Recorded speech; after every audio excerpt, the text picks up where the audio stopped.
I'm Norm Silverstein. Thanks for joining us. We're in good company today with Philip Saunders. As a successful entrepreneur many times over, you may have heard Phil's name in connection with the Saunders College of Business at RIT. His support of local educational institutions continues to advance research and cultivate the next generation of entrepreneurs. However, his impact in our region goes far beyond the college campus. A longtime resident of Livingston County, Phil has been applying his business insights since he was a young man working nights on the New York State Thruway. His experience led him to found a national empire of modern truck stops known today as Travel Centers of America. Since then, Phil has gone on to start a number of businesses, the Sugar Creek Convenience Stores, Griffith Energy, and Genesee Regional Bank, to name just a few. With a belief in hard work and organization as a formula for success, Phil has become an example of the power of entrepreneurship, what it can do for a region.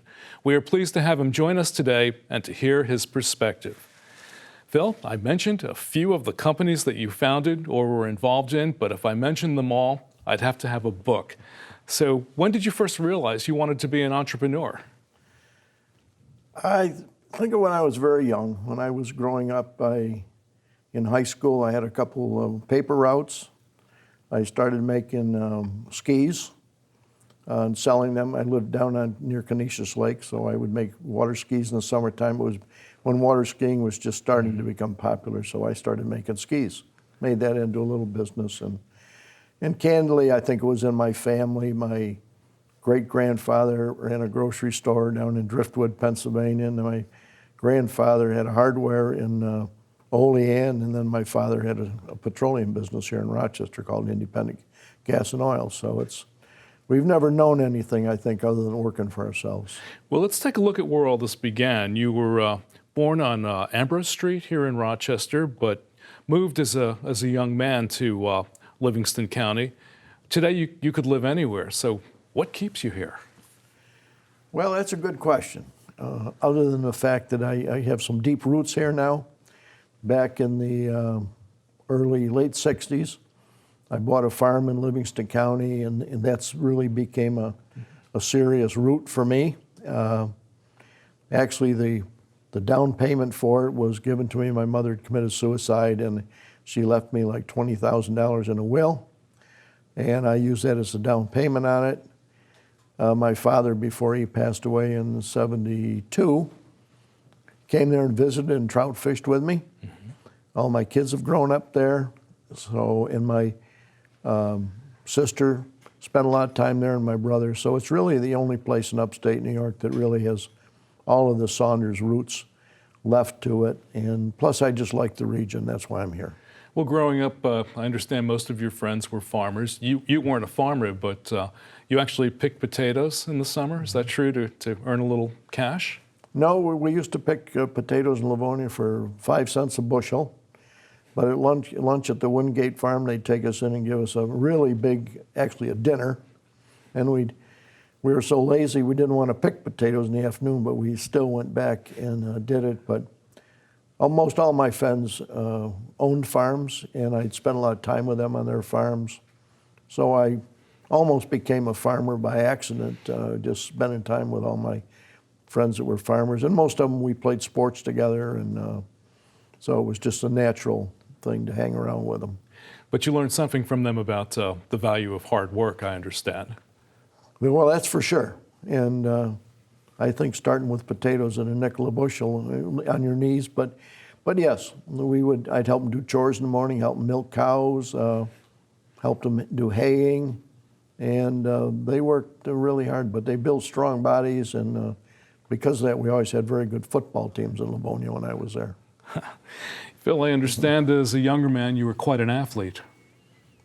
You know, I was, and home life was a little bit complicated at our house, so sports was a great relief for me, so I started young in Little League. In fact, I helped organize Little League in Livonia out there, and there was a picture of me when I was raising the money and when we finally had our first organizational meeting, so on and so forth. But I played lettered in football for 4 years. I lettered in basketball for my sophomore and junior year, and I wasn't there for a senior year, and that's a whole nother story we didn't cover today. We're not going to. And in baseball, I was pitched a no-hitter as a junior in high school, and also batted .489, which is it was for a long time a school record. I don't know if it still is or not. We got some good players out there right now, so that might be going down the drain. I liked football the best, and then basketball the next best, baseball third, and you'd think, well, you'd think you would like that best, but you don't have the teamwork in baseball that you have in the other sports, and I love the teamwork of it. But I think the key thing that I took away from those years, and the fact that maybe it was because I was a good athlete, is that I took that same philosophy into business. That when I was in a business, I wanted to win at that business. I wanted to put people around me that wanted to win. And I've had a lot of people that worked for me that were academic All-Americans in sports, in college. And I was always attracted to that type of person. Up until my mid-60s, we still had a company basketball team. We had one for Sugar Creek Stores, one for Travelports, and one for Griffith Energy, and we used to play games back and forth between each other every week in the wintertime. So, but it was that competitive thing, and I think it spread right on into sport, from sports into business for me.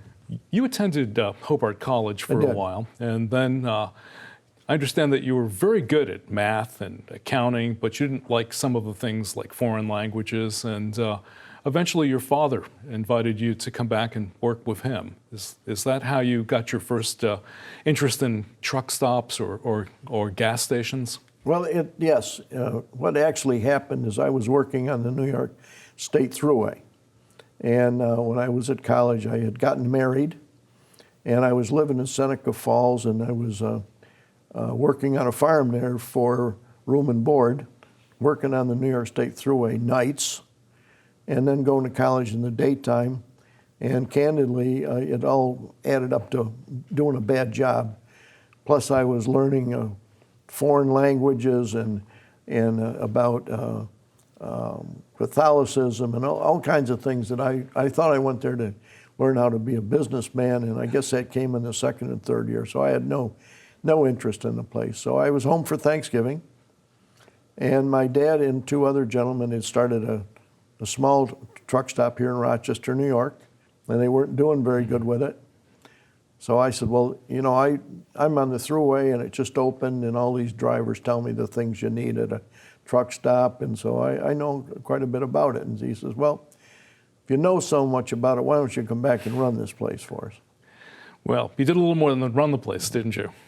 Yes, well, I actually went there as a worker to begin with, and within a couple of years I took over running it and saw that I finally did make a profit and spent a lot of time soliciting customers, but we were off the beaten path. The Thruway had opened up, so there was no east-west traffic by it, and the only traffic that really came there was the traffic coming in from the south up Route 15A. So it had a very limited market, but from it the drivers were telling me about what they needed. The interstates were starting to open, and candidly there weren't a lot of services on the interstates, so ventured out and started one in Ashland, Virginia, just north of Richmond.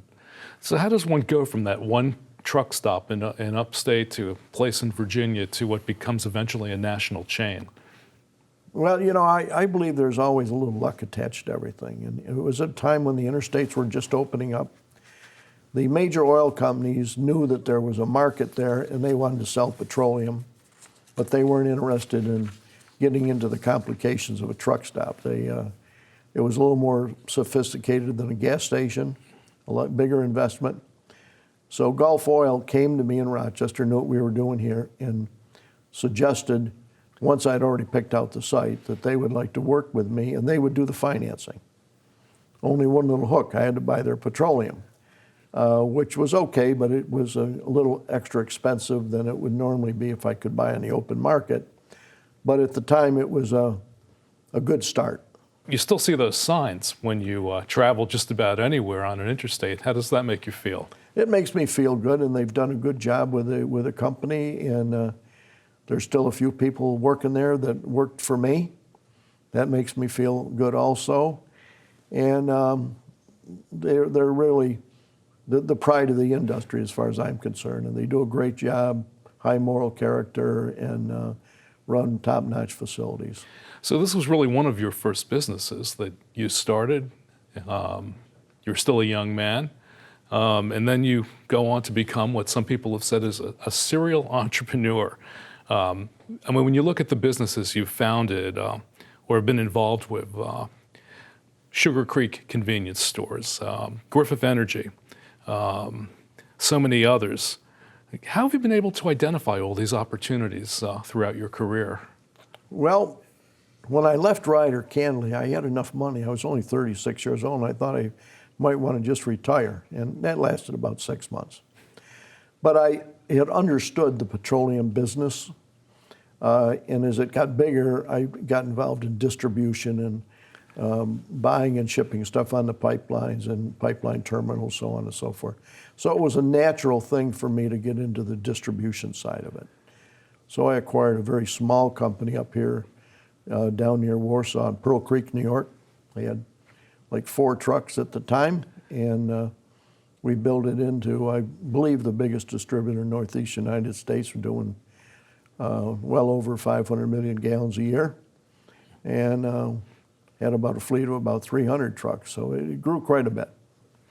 Well, I understand that you have a friend who convinced you to get involved with a bank, Genesee Regional Bank, but when you got into it, you found it needed a little more help than you expected. Is that right?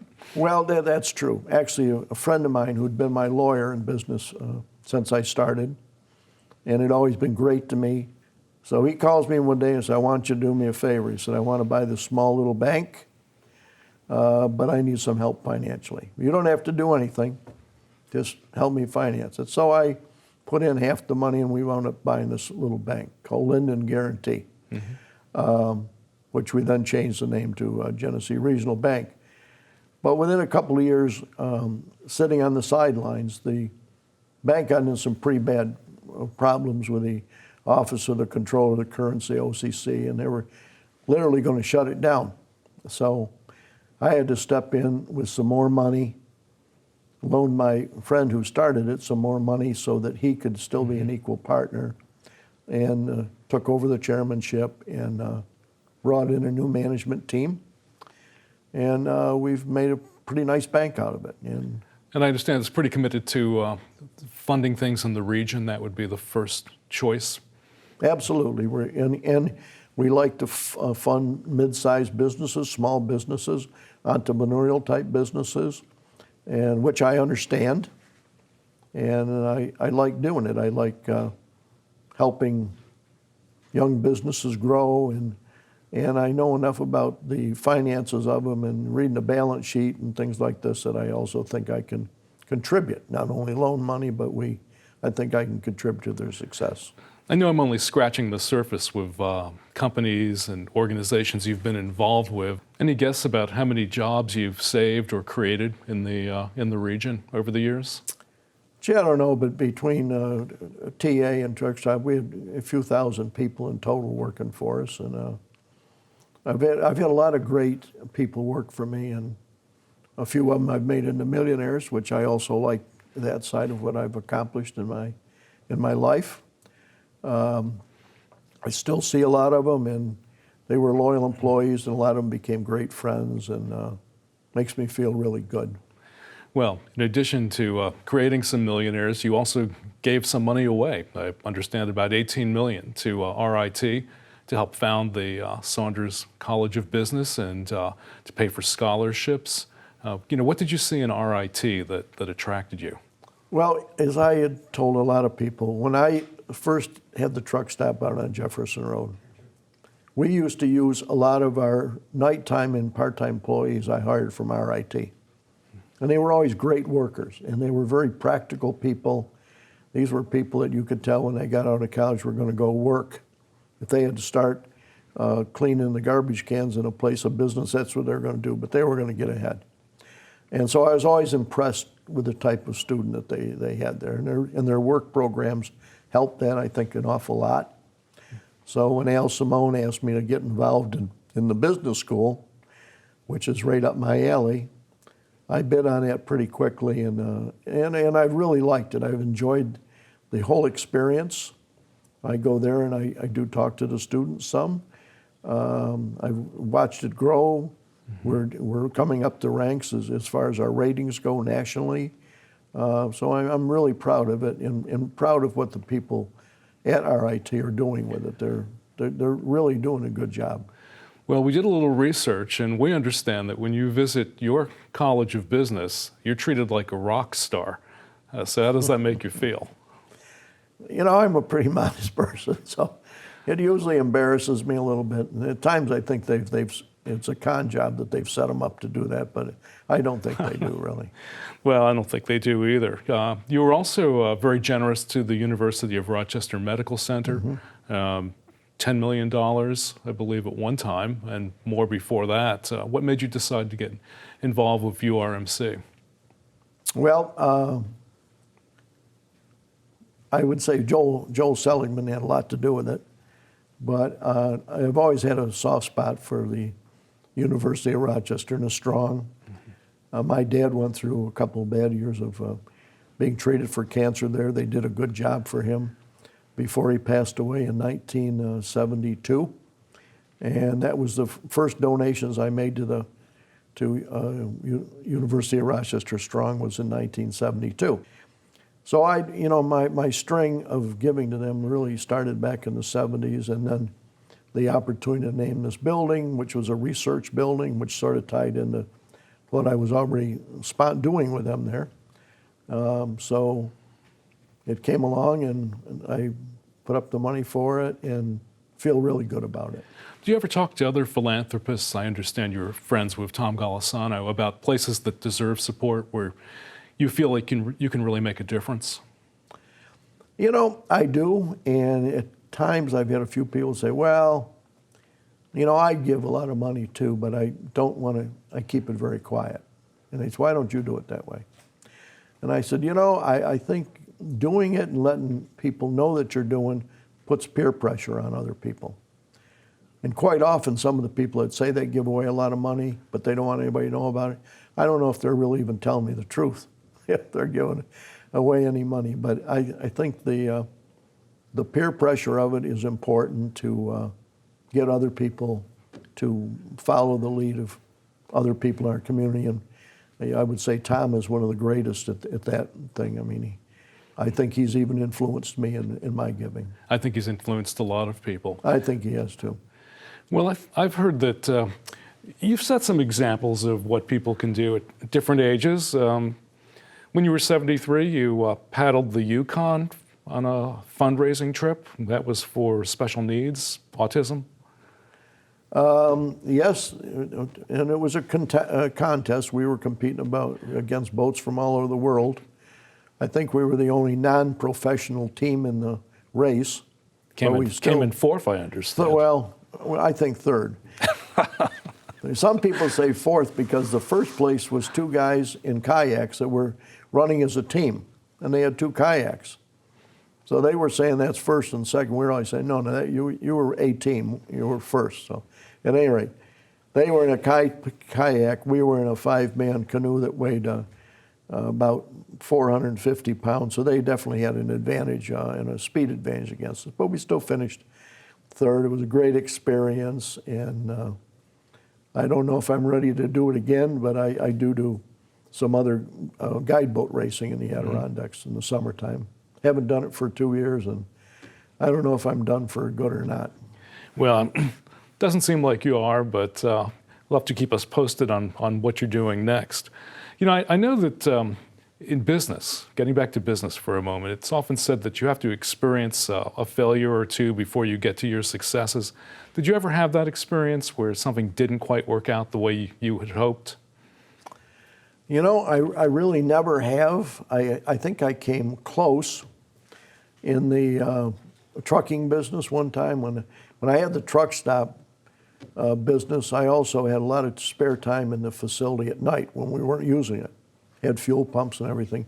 So I started a trucking company called Meat Dispatch. And we would haul from upstate New York to Florida for Neisner Brothers and then bring different products back from Florida, and we would haul meat from Toronto to New York City. That's where the name came from.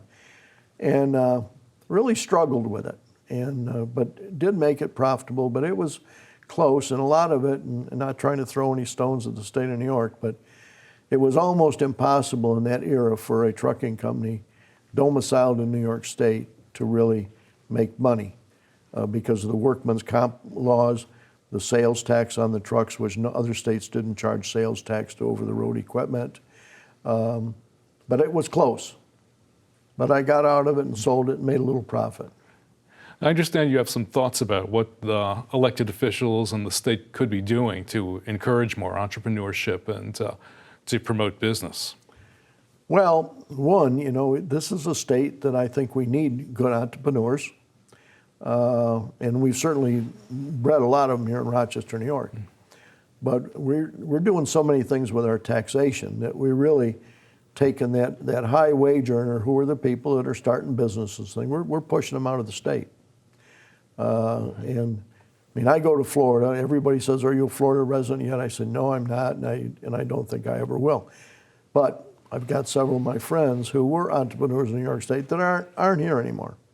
And I think we're losing some good talent because of the way that we're looking at high wage earners and the people they employ and all the different things they do. And it's a tough state when it comes to that. Well, I've heard that you're quite a booster of the workforce in Livingston County and in upstate. You feel these are hard-working people, and you'd compare them to anybody in the country. Well, that's definitely true. And if you talk to most anybody that runs a business in Rochester, they all love to get employees from Livingston County. And I'm also involved in American Rock Salt out in Livingston County, and we have 300 miners working there. I'm on the executive committee and was the president of it for the first 5 years. And we got a great workforce. These are hardworking people. We are in a union, which I'm normally not in favor of, but this one works very well for the people, and it works well for us. And these guys, when it's tough times in the wintertime, they show up for work 7 days a week for a month straight. They're just incredible workers, and they're physically strong because a lot of them grew up on farms and in a rural environment. What do you think about the next generation of entrepreneurs? Are you seeing a lot of people like this, hard workers? I see some, but I don't think you see as many as you used to see, and I think it's getting so complicated. Even myself, when we started a new fuel company about 3 years ago called Valley Fuel, or Valley Energy, and just the paperwork to get a company going today and all the different regulations for the people and all the licenses you got to get, it really is a daunting task, and it's one. When I first went in business, I think it took me about 30 minutes worth of paperwork to be incorporated, get a New York State sales tax license, and I think that was it. And I was in business. But today, Things have gotten a lot more complicated, haven't they? It's terribly complicated. Now, I'm not saying it isn't, and that isn't just a New York State problem. I think it's become complicated universally. And because of cybersecurity and all the other things, that even makes it more complicated today. You're still giving back in a number of other ways. I know that you're on many boards. What are some of the organizations that you're contributing to or taking part in, or just contributing even your time and expertise? I've been involved somewhat in the Boys and Girls Club, which I think is great. Dwayne Mahoney in Rochester does a great job with it. And they need a lot of help over there. Other than that, we do spend some time and donate to a lot of different organizations. We've given away about $50 million so far, and I'm really, I think I'm just getting started, unfortunately, but or fortunately, however that may be. How do you decide where to share your philanthropy? I think in just looking at things that need our help. I've been involved with a company in Rochester called YEA, which is Young Entrepreneurs. Right. I found that quite rewarding. Gail Yeagle's organization. And who's done a great job with it. And we have the Saunders Entrepreneurs there every year, which is a national competition that comes in. We've been in involved with Encompass, which is part of the Norman Howard School. Right. And the Sands brothers are... Right. And in fact, Richard got me involved in it a little bit. And so we started an Encompass program in Livingston County. These are for kids that need a little help in school, and maybe they don't have the greatest home life, so we keep them after school and mentor them. And if they're having trouble in different subjects, we help them with their subjects. And it's been a very good success. And we've been sponsoring that every year. And I guess we've been doing that for about 10 or 12 years now. Well, I have to say, it doesn't sound like retirement's right around the corner. So what's next for Phil Saunders? Well, I've got this Valley Fuel going, and it's a nice little company, and I want to see that grow into something. And it's got some great people working in it, some people that worked for me in the old company that were, when we sold it, they moved quite a few of the jobs to Canada in the accounting area and some of the different areas. They let the people go that were. So I brought them back in to do that. At the bank, we really want to see it become the premier regional bank in the area, helping small to mid-sized businesses. So those are two of my short-term goals right there, and that's where I spend a good share of my time. I still spend maybe a day a week involved in the salt mine, but that's got good management, good people, and I'm really just a minor owner of it in a lot of respects, but I enjoy seeing it doing what it's doing and growing. So those are the three things that I work on and hope they all continue to be successful. Well, after talking to you, I have to say I wouldn't bet against any company that Phil Saunders is involved with. Seems like almost everything that you've touched has turned out well. And, I think people should know about how many jobs you've saved, created, and will probably create in the future here. So thank you. And thank you for watching. You can also watch this episode and past shows online at WXXI.org. And we'll see you next time on Norm and Company.